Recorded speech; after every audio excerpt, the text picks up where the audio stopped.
Après une valse entre les capitales arabes ces derniers mois et des messages personnels du président algérien Abdelmejid Tebboune adressés aux dirigeants des pays membres de la Ligue arabe afin de les rassurer quant au contenu et programme du sommet, c'est un deuxième round d'invitations qui a lieu en ce moment.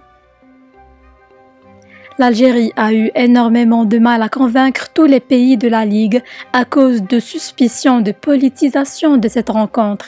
Les pays arabes craignent que l'Algérie profite de l'occasion pour promouvoir ces thèses qui sont à l'opposé de l'esprit arabe actuel.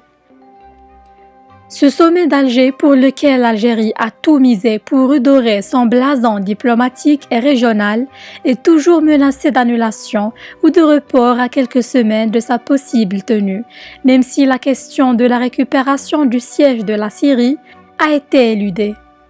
Il reste que l'Algérie continue de bâtir sa diplomatie sur deux éléments qui fâchent les pays arabes. Le premier concerne la Palestine et le second concerne le Sahara marocain. Sur le sujet de la Palestine, le pays hôte veut en faire un sujet central en cherchant à se poser en fervent défenseur de la cause palestinienne et de montrer ainsi aux pays ayant récemment établi ou rétabli des relations diplomatiques avec Israël qu'ils sont des ennemis de la cause palestinienne. D'ailleurs, le temps est déjà donné par Alger, puisque la toute première invitation officielle a été adressée à Mahmoud Abbas lundi soir, ce qui ne semble pas rassurer les capitales arabes.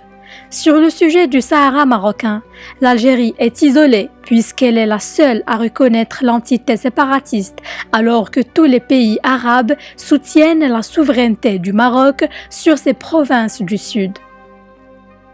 La question de la participation du Maroc à ce sommet arabe organisé à Alger est également un enjeu pour l'Algérie qui a rompu ses relations diplomatiques avec le Royaume. La presse algérienne se demande ainsi et à tort si l'Algérie allait inviter le Maroc, comme si le pays avait autorité pour inviter ou pas, alors qu'il n'est que terre haute d'un sommet de la Ligue arabe. Il convient de souligner que le Maroc, en tant que membre à part entière de la Ligue arabe, a déjà organisé 7 sommets arabes et en dépit de relations rompues par l'Algérie, le régime de Tebboune sera obligé d'inviter le Royaume.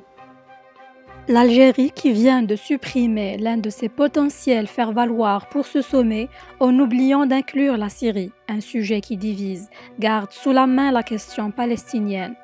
Le pays est également en conflit direct avec l'un des États les plus influents au sein de la Ligue arabe, à savoir l'Égypte, où se trouve le siège de l'organisation. Le chef de la diplomatie algérienne Ramtan Lamamra a été dépêché mardi pour adresser une invitation officielle au président égyptien pour tenter de calmer le jeu.